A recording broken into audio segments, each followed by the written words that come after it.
마태복음의 말씀 9번째, 그제야 끝이 오리라. 우리 사순절 첫 번째 말씀을 함께 나눠보고자 합니다. 지난 수요일부터 참회 수요일, 제수요일로 사순절이 시작되었습니다. 사순절에 기해서 이번 주부터 부활주일까지 마태복음 24장 이후의 말씀을 통해서 함께 말씀을 나눠보고자 합니다. 마태복음 24장 이후는 예수님께서 자신의 마지막 그 십자가의 때를 바라보시면서 종말에 관해서 또 고난에 대해서, 죽음에 대해서 말씀을 전하는 내용이 계속해서 전해지고 있습니다. 그래서 바로 마태복음 24장 이후의 말씀을 통해 사순절 기간에 고난과 절제, 예수와 십자가에 대한 말씀을 계속해서 묵상해 나가고자 합니다. 오늘 24장의 말씀을 보고자 합니다. 24장의 1절과 2절은 예수님께서 성전이 무너질 것을 예언하는 말씀이 나옵니다. 우리 1절과 2절 말씀을 함께 읽어보겠습니다. 함께 읽겠습니다. 예수께서 성전에서 나와서 가실 때에 제자들이 성전 건물들을 가르쳐 보이려고 나아오니 대답하여 이르시되 너희가 이 모든 것을 보지 못하느냐? 내가 진실로 너희에게 이르노니 돌 하나도 돌 위에 남지 않고 다 무너뜨려지리라. 1절과 2절에서 예수님께서는 곧 성전이 무너져 돌이 하나도 남지 않도록 무너뜨리시겠다라고 말씀하고 계십니다. 사실 이 말씀은 지금 우리가 이렇게 온라인으로 각자의 처소에서, 각 가정에서 또 각가지 있는 그 장소에서 예배를 드리는 이 상황에 매우 중요한 메시지를 우리에게 주고 있습니다. 우리는 그리스도가 성전 그 자체라고 굳건히 믿고 살아가는 그리스도인들입니다. 그래서 우리는 반드시 주님의 몸된 이 교회, 주님의 몸된 이 교회의 이 처소 안에 모여서 함께 예배를 드려야 한다라고 생각하지요. 실제로 요한복음 2장 21절을 보면 그러나 예수는 성전된 자기 육체를 가리켜 말씀하신 것이라 라고 하셨던 이 증거처럼 성전은 곧 예수요, 예수가 곧 성전이라고 우리는 알고 있습니다. 그러나 오늘 본문 1절 앞부분에 굉장히 중요한 표현이 나옵니다. 1절 앞부분에 예수께서 성전에서 나와서 가실 때에 라고 기록하고 있습니다. 성경이 분명히 증거하는 것은 예수님께서 성전에서 나왔다라고 증거하고 있습니다. 성전 안이 아니라 성전 밖으로 나가셨다라고 증거하는 것이 굉장히 중요합니다. 예수님께서 성전 그 자체이신데 예수님께서 성전에 나가셨다는 것입니다. 밖으로 나가셨다라는 것입니다. 성전과 거리를 두는 것입니다. 성전과 간격을 두는 것입니다. 그러나 말이 안 되지요. 예수님이 성전 그 자체이신데 어떻게 예수님께서 성전을 떠날 수 있겠는가? 어떻게 성전과 거리를 둘 수 있겠는가? 하지만 우리가 이게 성경의 말씀으로 그 상황을 그대로 받아들여야 한다면 우리는 둘 중에 하나를 선택해야 합니다. 성전에서 나오신 예수 그리스도, 성전을 떠나신 예수님을 선택할 것인지, 값비싸고 고귀한 대리석과 돌로 세워진 예루살렘 성전 그 건물을 선택할 것인지. 그러나 우리의 선택 이전에 예수님께서 이미 이렇게 말씀하셨습니다. 2절 뒷부분입니다. 내가 진실로 진실로 너희에게 이르노니 성전에 돌 하나도 돌 위에 남지 않게 다 무너뜨려지리라. 심각하게 고민하면서 선택할 필요가 없습니다. 우리는 예수님을 선택하면 됩니다.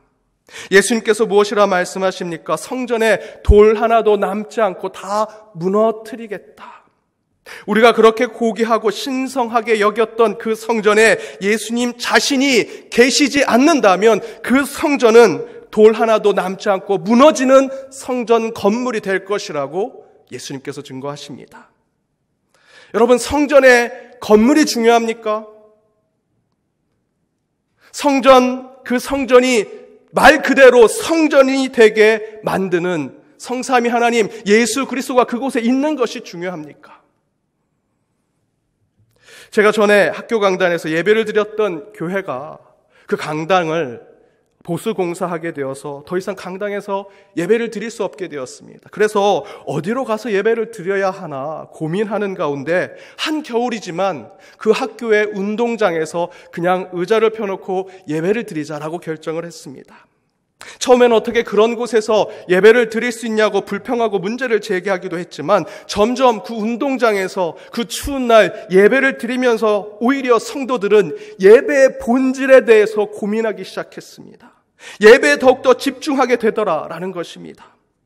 그때 운동장에서 주일 예배를 드리는 성도들은 그들이 고민했던 예배의 본질에 대해서 생각합니다. 여러분, 그 예배의 본질이 무엇일까요? 우리가 예배를 드릴 때 그 강당에서만 예배를 드리면 그곳에만 하나님이 임재하실까? 저 화려하고 멋있는 교회 건물을 세운 대형 교회에서만 예배 드릴 때 그곳에만 하나님이 계실까? 영하 10도가 떨어져 벌벌 떨며 불길 같은 주성령의 찬양을 부르는 이곳에는 예배 드린다면 이곳에서 하나님은 임재하지 않는 것일까? 그런 치열한 고민 가운데 대부분의 성도들은 매우 심플한 곳에서 답을 찾았다고 합니다. 마태복음 18장 20절입니다. 함께 읽겠습니다. 두세 사람이 내 이름으로 모인 곳에는 나도 그들 중에 있느니라. 여러분, 이 말씀이 다른 곳에만 적용됩니까? 수련회 가서 기도 모임 하는 곳에, 구역 모임 하는 곳에만 이 말씀이 적용되는 것입니까? 아닙니다. 지금 드리는 이 예배에도 동일하게 적용되는 것입니다. 여러분, 아프리카 오지에 선교사님과 그 부족마을 몇 사람이 함께 예배드리는, 피아노도 없고 악기도 없고 말씀도 쪽복음을 들으면서 함께 예배드리는 그 예배는 가짜 예배입니까? 하나님이 임재하지 않는 예배입니까? 아닙니다. 그곳에서도 동일하게 하나님은 임재하십니다. 물론 화려한 세련된 예배 처소에도 예배를 드릴 때 하나님이 임재하시죠. 오늘 이 마태복음의 말씀대로 두세 사람이 모인 곳에 하나님은 함께 하신다 하셨습니다. 어떤 예배의 모양이라도 하나님은 그곳에 계신다. 지금 각각의 처소에 TV와 컴퓨터 앞에 수많은 우리 연동의 예배자들이 앉아 있으리라 생각합니다. 우리는 지금 물리적으로, 육신적으로 서로 멀리 떨어져 있지만 예수님의 이름으로 함께 예배를 드리고 있다면 분명히 성삼위 하나님께서 이 예배 가운데 함께 계시리라 저는 믿습니다. 저는 개인적으로 온라인 예배를 선호하지 않습니다. 자주 뵐 수 없는 우리 연동교회 성도님들 주일이라도 뵙고 악수라도 한번 하고 한마디 인사라도 나눌 수 있는 것이 목회자 저에게는 유일한 기쁨입니다. 할 수 있다면 모이는 예배를 하고 싶습니다. 더 많이 모였으면 좋겠습니다. 하지만 예배로 기쁨을 받으실 분은 하나님이시지요. 반드시 주일 성수에 한 곳에 모여서 예배를 드려야 한다. 저를 비롯해 그렇게 생각하는 분들의 만족과 기쁨 때문에 예배를 드려서는 안 됩니다. 하나님이 기뻐하시는 예배가 뭘까? 하나님이 기뻐 받으시는 예배를 드리는 것이 중요합니다. 지난주 말씀대로 성전에 왔다가도 형제랑 원망할 일이 생각이 나거든 예물을 제단 앞에 두고 형제를 찾아가서 화해하고 용서하고 사죄를 빌고 다시 제단 앞에 와서 제사를 드리고 예배를 드리는 자가 되어야 한다라고 말씀드렸습니다. 예배 중요하지요. 그러나 그 예배를 누가 받으시는가? 예배의 주인은 누구인가?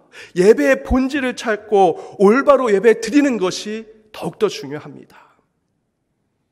강도 만난 자 앞에 율법과 성전 제사에 묶여있던, 율법과 성전 제사가 그들 종교의 전부라고 생각했던 대제사장과 레위인은 그 강도 만난 자를 그냥 지나쳤습니다. 그러나 사마리아인은 가던 길을 멈추고 그를 돌보고 치료하며 생명을 살려줍니다. 그때 예수님께서 누가 강도 만난 자의 친구요 이웃이냐라고 물었습니다. 자비를 베푼 자이다. 사랑하는 연동교회 성도 여러분, 지금 세상 곳곳에 강도 만난 자들이 있습니다. 중국 우한과 한국의 대구 지역은 큰 고통과 아픔 가운데 강도 만난 자처럼 쓰러져 있습니다. 저는 한국교회가 율법과 성전, 제사에만 묶여 강도 만난 자를 보고 그냥 지나치는 대제사장과 레위가 되지 않기를 바랍니다. 이럴 때일수록 예수님이라면 어떻게 하셨을까 묻고 또 물어야 합니다. 생각보다 답은 어렵지 않게 나옵니다. 예수님은 벌레만도 못한 죄인된 우리를 위해 자신의 하늘 보좌를 버리고 자신의 생명까지 내던지셨습니다. 모든 것을 버리신 분이십니다. 만약 예수님께서 이 땅에 계신다면 이렇게 말씀하셨을 것입니다. 너희가 가장 소중하다고 생각하는 것을 버리지 못하면 생명과 영혼을 살릴 수 없다, 구원할 수 없다. 주일 예배, 주일 성수 너무 소중하지요. 우리의 생명보다 더 소중하게 지켰던 것이 이 예배요, 주일 성수입니다. 그러나 여러분, 강도 만난 자에게 자비를 베풀라는 주님의 뜻 가운데 우리의 소중하게 여겼던 그것을 과감하게 버릴 때 우리는 한 영혼, 한 생명을 살릴 수 있습니다. 그 강도 만난 자를 다시 회복시킬 수 있다는 것입니다. 예배의 본질은 이미 곳에 있는 99마리의 양이 아니라 잃어버린 한 마리의 양을 찾고자 더욱더 하나님이 기뻐하시는 것이 무엇인가 고민하고 기도하는 가운데 나오는 것입니다. 물론 대신에 예배를 집례하는 목회자들과 교회 지도자들은 이 온라인 예배를 통해 예배의 모양이 변하더라도 그 정신과 그 뜻만큼은 절대로 훼손되지 않도록 최선을 다해 준비하고 경건하게 나아가야 합니다. 코로나 바이러스의 문제가 해결되면 다시는 이런 예배 드리지 않을 겁니다. 이런 예배를 일부러라도 드리지 않을 겁니다. 그러나 이렇게 온라인으로 예배를 드리는 것을 감사하는 분들도 계십니다. 병상에 계신 부모님께 매번 주보 딸랑 갖다 주고 엄마 이 TV로 예배 드리면 돼 하고 본인만 예배를 드리러 교회 왔었는데 그래도 이렇게 온라인으로 예배를 드리니까 그 부모님과 병상에서 손을 잡고 함께 예배를 드리게 되어서 참으로 기쁘다고 조용하게 감사를 전한 분도 계십니다. 또한 이렇게 온라인 예배를 드리니 평생 같이 한 번도 예배를 드릴 수 없는 어린 자녀들과 함께 예배를 드리게 되었다고 지난주 예배를 드리면서 사진을 보낸 우리 성도님들도 계십니다. 예배를 드리는 중간에 자녀들이 옆에 있으면 설교가 어렵지요. 예배 드리는 거 참으로 힘듭니다. 하지만 우리 그 자녀 격려해 주시고 위로해 주시고 또 축복의 기도해 주시고 더욱더 사랑으로 안아주시기 바랍니다. 지금 이 온라인 예배 가운데에서도 하나님은 분명히 우리 중에 계실 것입니다. 그런데 여러분, 지금 우리는 예수님이 성전 안에서 성전 밖으로 나가 성전을 무너뜨리겠다 하시는 이 이야기가 무엇인지 잘 이해하고 있습니다. 당시의 유대인들은 성전과 율법에 묶여 살았습니다. 형식주의에 빠져 있었고 위선적인 종교의 생활을 살았던 자들이죠. 그래서 그 성전을 무너뜨리겠다, 진정한 진리가 무엇인지 깨닫게 해주시겠다라는 것이 예수님의 뜻인지를 지금 저희는 잘 알고 있습니다. 그러나 그 시대에 그런 예수님의 얘기를 들은 사람들은 그때 당시에는 그 뜻을 잘 이해하지 못했습니다. 왜냐하면 그 시대의 사람들은 성전이라는 건물이 그들의 인생의 전부였기 때문입니다. 예수님의 제자를 비롯해서 그때 거의 대부분의 유대인들은 율법과 성전이 자신의 신앙생활의 전부였습니다. 그런데 예수님께서 1절과 2절에서 성전을 무너뜨리겠다고 말씀하십니다. 더 나아가서는 성경 곳곳을 보면 예수님은 율법을 뛰어넘는 지혜를 말씀하십니다. 율법보다 더 중요한 하나님 나라의 이야기를 곳곳에서 하십니다. 그러니 당연히 1절과 2절에 예수님의 말씀을 들은 제자들은 예수님의 그 이야기를 듣고 마음이 불편합니다. 불안합니다. 걱정이 되고 근심이 됩니다. 그래서 3절에 질문을 하는 것입니다. 3절을 함께 읽어보겠습니다. 함께 읽겠습니다. 예수께서 감난산 위에 앉으셨을 때에 제자들이 조용히 와서 이르되 우리에게 이르소서 어느 때 이런 일이 있겠사오며 또 주의 임하심과 세상 끝에는 무슨 징조가 있사오리이까.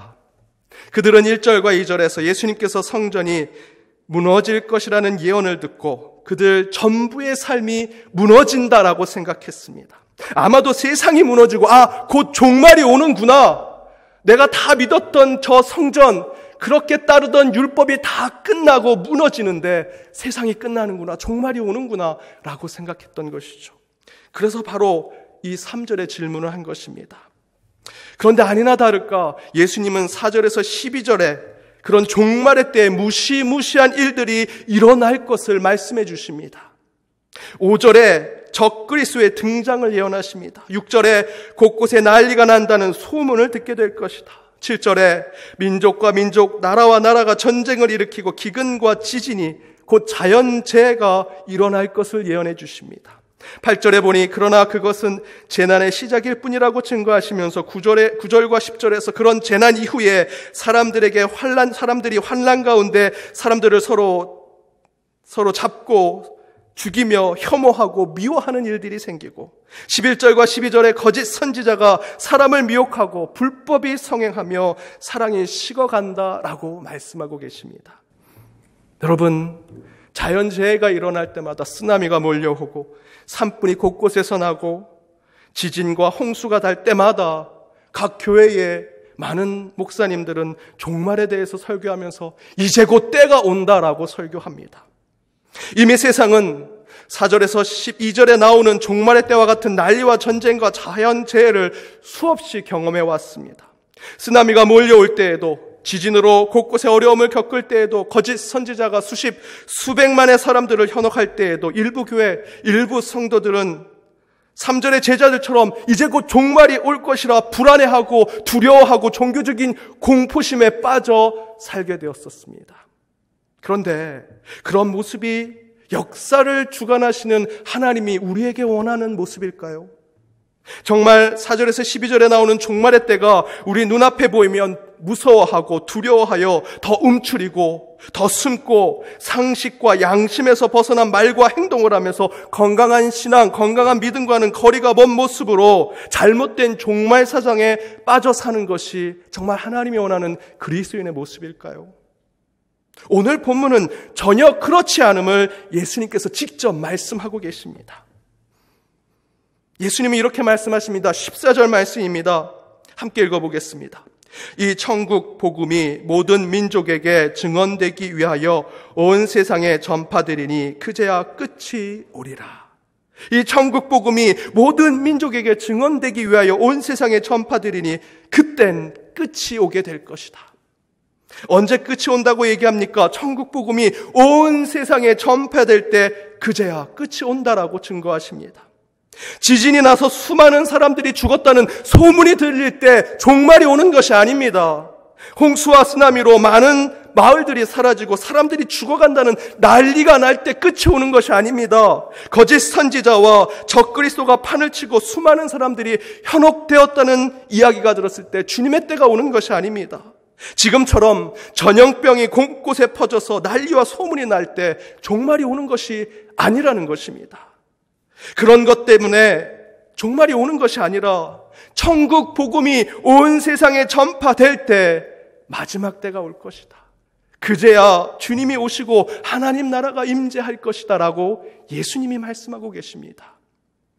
그럼 바로 그 천국 복음은 도대체 무엇일까? 특별히 온 세상이 지진과 홍수, 전염병으로 난리가 나고 적그리스도와 거짓 선지자로 현혹되고 거짓에 물드는 시대에 우리가 붙잡아야 할 복음은 무엇일까? 바로 오늘 본문 14절 앞절에서 예수님은 이렇게 말씀하십니다. 우리 13절 말씀을 함께 읽겠습니다. 그러나 끝까지 견디는 자는 구원을 얻으리라. 조금 더 덧붙여서 말씀드린다면 이 종말의 때에 이 혼란과 시련과 역경과 고난의 때에 주님의 이름으로 끝까지 견디는 자는 주님의 구원을 받으리라. 여기서의 천국 복음은 예수님의 이름으로 끝까지 이 고난과 시련을 견디는 자는 구원을 받는다라는 것이 천국 복음이라는 것입니다. 그렇다면 오늘 말씀의 제목처럼 그제야 끝이 오리라, 그때 끝이 오리라는 종말의 신앙의 출발은 지금의 이 전염병이 창궐하는 세상 속에 난리가 나는 것에서 종말이 시작되는 것이 아닙니다. 이 난리와 소문에 이제 주님이 오실 때가 된가 보다 라고 말하는 사람들의 걱정, 우리의 근심, 우리가 함께 모여서 설교하고 말씀 읽고 기도하는 것에서, 인간이 뭘 하는 것에서 종말의 때가 시작되는 것이 아니다라는 것입니다. 그렇다면 언제 우리 주님이 오셔서 이 땅에 종말을 이루시는가? 이 난리와 전쟁, 지진과 홍수 속에서도 주님의 이름으로 끝까지 믿음과 신앙을 지키는 자가 구원을 받는다는 참된 복음이 세계 곳곳에 온전하게 전해질 때 종말은 시작되는 것입니다. 그렇다면 우리가 걱정해야 할 것은 지금 이 전염병이 아닙니다. 우리가 걱정해야 되는 것은 지진과 홍수로 수많은 사람이 죽어가는 것이 아닙니다. 적그리스도와 거짓 선지자를 두려워할 것이 아닙니다. 주님의 이름으로 끝까지 인내하고 참아내면 구원을 받는다는 그 복음이 많은 사람들에게 전해지지 못하는 것에 우리는 두려워해야 합니다. 걱정해야 합니다. 사형 선고를 받은 소크라테스가 감옥에서 형이 집행되기를 기다리고 있는데 어느 날 함께 갇혀있던 시를 짓는데 대가였던 스테시코로스에게 다가가서 이렇게 얘기합니다. 스테시코로스, 나에게 서정시를 짓는 방법을 가르쳐 주십시오. 그러자 스테시코로스가 이렇게 얘기합니다. 아니, 당신은 언제 죽을지도 모르는데 시를 지을 방법을 배워서 뭐 하려고 하십니까? 그러자 소크라테스가 얘기합니다. 죽기 전에 하나라도 더 배우고 싶기 때문입니다. 죽기 전에 하나라도 더 배우고 싶습니다. 사랑하는 여러분, 지금의 이 전염병 때문에 두려워서 종말을, 죽음을 늘 바라보고 계십니까? 지진과 화산, 홍수와 황사, 환경오염과 기후변화 등등의 종말의 시대의 현상들에 두려워서 공포심에 빠져 매번 잘못된 종말의 신앙 가운데 여러분 그 신앙 가운데 살아가시겠습니까? 소크라테스처럼 죽기 전에 하나라도 더 배우고 싶다는 그의 말이 지금 우리 시대에 믿는 자들에게 필요한 덕목이라 생각합니다. 종말이 오더라도 우리 믿는 자들은 해야 할 일을 해야 합니다. 마지막 명령대로 주님이 마지막 우리에게 명령하신 대로 복음을 세상 끝날까지 세상 끝까지 전하는 것, 바로 그때 그제서야 끝이 오리라는 주님의 말씀을 지키는 것이 이 우리의 종말의 시작입니다. 다윗이 반지 하나를 만들고자 세공인에게 큰 승리에도 겸손하고 큰 절망에도 용기를 얻을 수 있는 한 글귀를 그 반지에 새겨달라고 얘기합니다. 그랬더니 그 세공인이 이런 글귀를 새겼습니다. 이것 또한 지나가리라. 여러분, 힘드시죠? 많이 괴로우시죠? 아무것도 안 했는데 그냥 밖에 못 나가서 집안에서 가족들과 함께 일주일을 지냈는데도 내 가족인데도 때로는 불평이 나오고 화가 나오고 이유 없이 예민해지고 너무나 괴롭고 힘든 날이 계속되고 있습니다. 그러나 여러분, 이것 또한 지나가게 될 것입니다. 진짜 하나님의 마지막 때는 전염병이 창궐할 때, 지진과 홍수로 수많은 사람들의 생명이 죽어갈 때 오는 것이 아닙니다. 그 반대로 그런 시련과 역경, 고난과 아픔을 주님의 이름으로 다 이겨낼 때 참된 구원이 있을 것이고 그 복음이 세계 곳곳에 감사로 전해질 때 주님의 임재가 이루어지게 될 것입니다. 그때까지는 어떤 시련과 어려움, 고난과 아픔이 올지라도 여러분, 이것 또한 지나가리라는 마음으로 지금의 이 상황을 믿음으로 이겨내는 우리 연동의 모든 가족이 되시길 주님의 이름으로 축복합니다.